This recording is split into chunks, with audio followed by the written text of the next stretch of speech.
Hello friends, welcome to my YouTube channel M K classes. आज के इस class में हम लोग एनसीईआरटी क्लास 8 का लेसन 2 जिसका नाम है सूक्ष्म जीव, मित्र एवं शत्रु, इसके बारे में डिस्कस करेंगे। इसके पहले हम लोगों ने पिछले चैप्टर फसल उत्पादन एवं प्रबंधन को डिस्कस किया था, उसको आप लोग जा कर के जा सकते हैं।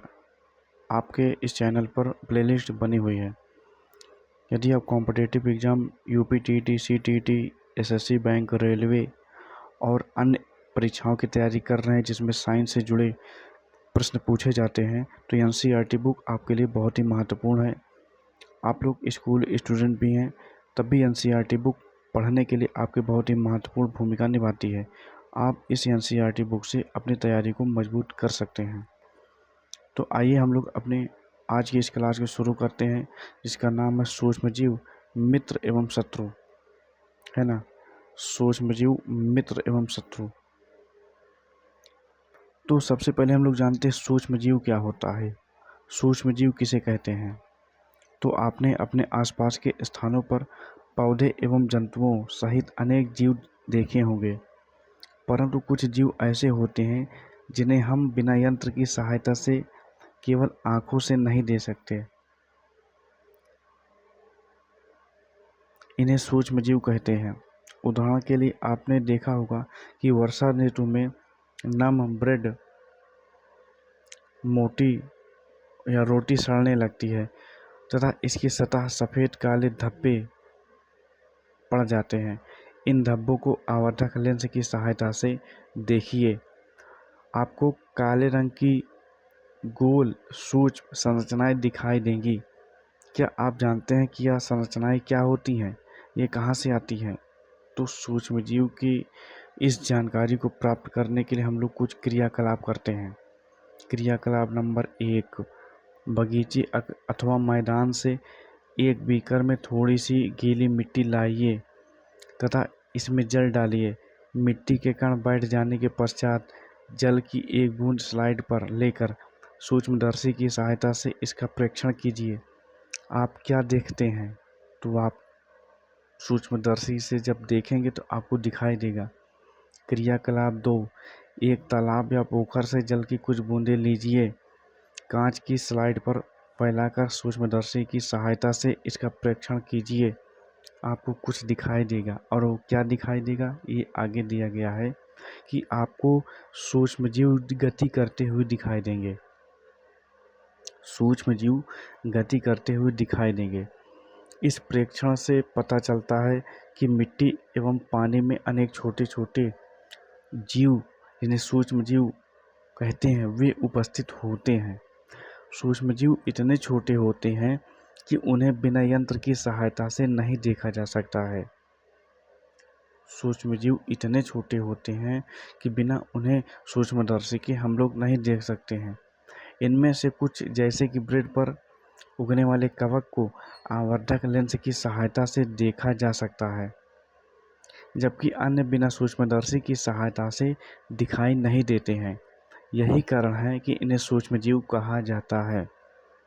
आगे देखते हैं। सूक्ष्मजीव को 4 मुख्य वर्गों में बांटा गया है। इम्पोर्टेंट पॉइंट, सूक्ष्मजीवों को कितने मुख्य वर्गों में बांटा गया है? तो सूक्ष्मजीवों को 4 मुख्य वर्गों में बांटा गया है। यह वर्ग है जीवाणु, कवक, प्रोटोजोआ एवं शैवाल। इम्पोर्टेंट पॉइंट है कि सूक्ष्मजीवों को जीवाणु, कवक, प्रोटोजोआ एवं कुछ शैवाल, इनमें बांटा गया है। आइए हम लोग विषाणु के बारे में पढ़ते हैं, वायरस के बारे में पढ़ते हैं। सबसे पहले एक बेसिक जानकारी आपको देते हैं कि वायरस क्या होता है। वायरस एक ऐसे अत्यंत सूक्ष्म जीव होते हैं जो स्वतंत्र अवस्था में रहने पर निर्जीव होते हैं, परंतु किसी जीव के शरीर में यदि प्रविष्ट हो जाते हैं तो ये सजीव की भांति व्यवहार करते हैं और द्विगुणन करते हैं। यही वायरस की क्वालिटी होती है, ठीक ना। आइए समझते हैं वायरस क्या है। तो वायरस भी सूक्ष्मजीव होते हैं, परंतु वे अन्य सूक्ष्मजीवों से भिन्न होते हैं। वे केवल परपोषी में ही गुणन करता है। यानी हमने बताया ना कि दूसरे जीवों में जब प्रविष्ट करते हैं तब वे जीव की भांति व्यवहार करते हैं और गुणन की क्रिया करते हैं। वे केवल परपोषी में ही गुणन करते हैं, अर्थात जीवाणु पौधे अथवा जंतु कोशिका में गुणन करते हैं। विषाणु को दिखाया गया है फिगर में। कुछ सामान्य रोग जैसे जुकाम, इन्फ्लुएंजा एवं अधिकतर खांसी जो होती है वो विषाणु के द्वारा होती है। कुछ विशेष रोग जैसे कि पोलियो एवं खसरा भी विषाणु वायरस द्वारा होते हैं। अतिसार एवं मलेरिया प्रोटोजोआ द्वारा बने होते हैं। टाइफाइड एवं क्षय रोग जीवाणुओं द्वारा होने वाले रोग होते हैं। इम्पोर्टेंट पॉइंट है कि विषाणुओं के द्वारा होने वाले कौन से रोग हैं। अतिसार हो गया, मलेरिया हो गया, ये सभी प्रोटोजोआ द्वारा होते हैं। टाइफाइड हो गया, क्षय रोग हो गया, टीबी हो गया, जीवाणुओं के द्वारा होने वाले रोग हैं। इनमें से कुछ सूक्ष्म जीवों के विषय में आप क्लास 6 और 7 में पढ़ चुके हैं। नेक्स्ट बढ़ते हैं। यहाँ पर कुछ वायरस के चित्र दिए गए हैं। ये देखिए, है ना।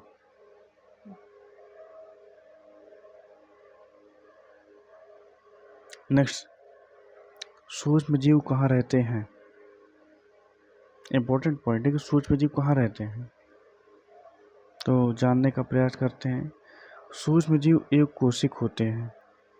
सूक्ष्म जीव कैसे होते हैं, एक कोशिक होते हैं।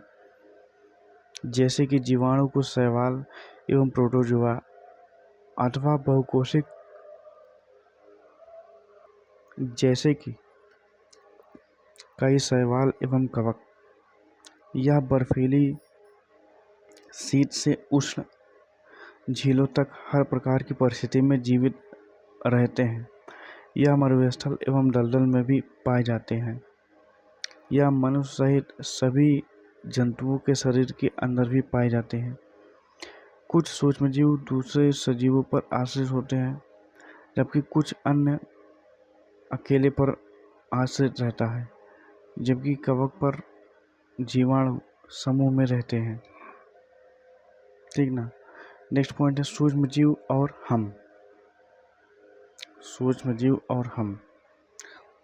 सूक्ष्मजीवों को हमारे जीवन में महत्वपूर्ण भूमिका है।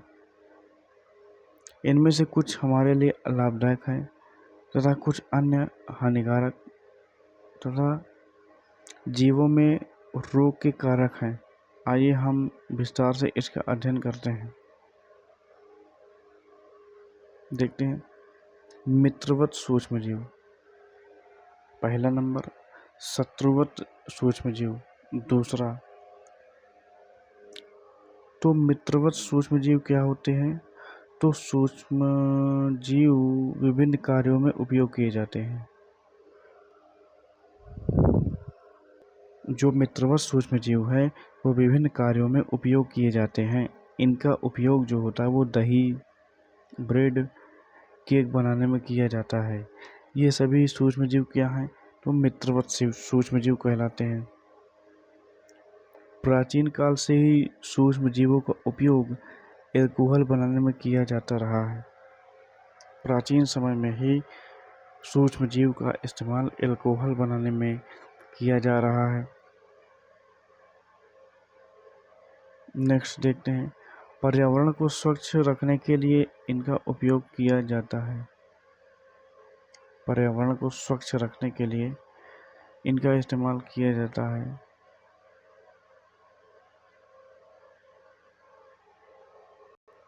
आगे देखते हैं पर्यावरण को स्वच्छ रखने के लिए भी इनका उपयोग किया जाता है।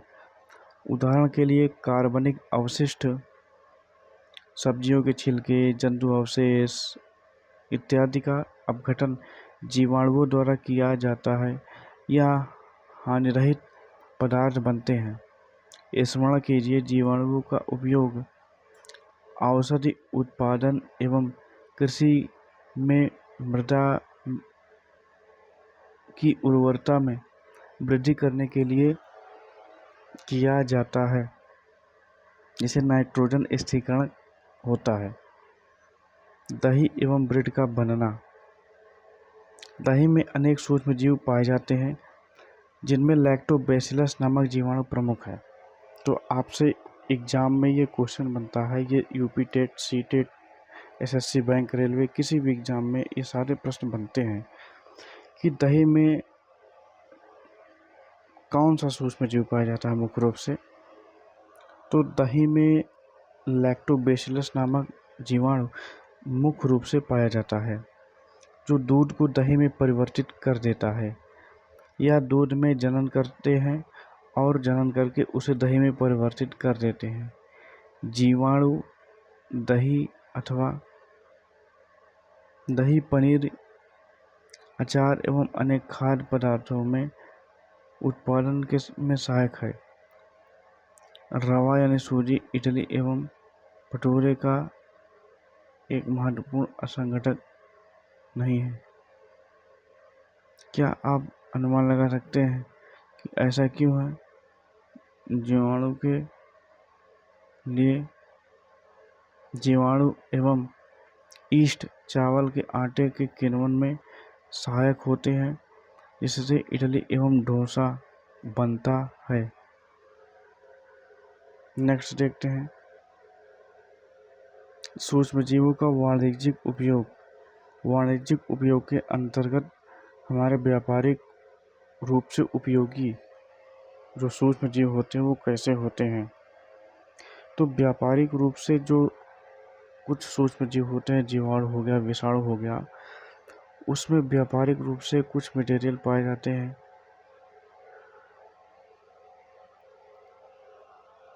जो व्यापारिक रूप से होते हैं जीवाणु, उनमें पनीर बनाना, दही बनाना, ईस्ट हो गया, ब्रेड हो गया, इन सभी को बनाने के लिए जो सूक्ष्मजीव आवश्यक होते हैं, निर्माण में जो महत्वपूर्ण भूमिका निभाते हैं, वे सभी क्या होते हैं?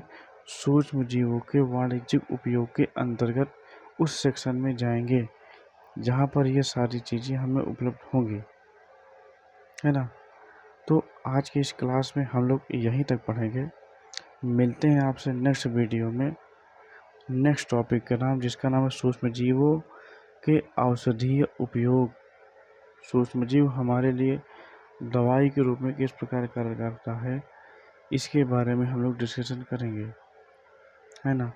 आज की वीडियो यदि आपको पसंद आई हो तो वीडियो को लाइक करें, कमेंट करें, शेयर करें। मेरे चैनल एम के क्लासेस को सब्सक्राइब ज़रूर करें। मिलते हैं आपसे नेक्स्ट वीडियो में, तब तक के लिए नमस्कार, राधे राधे।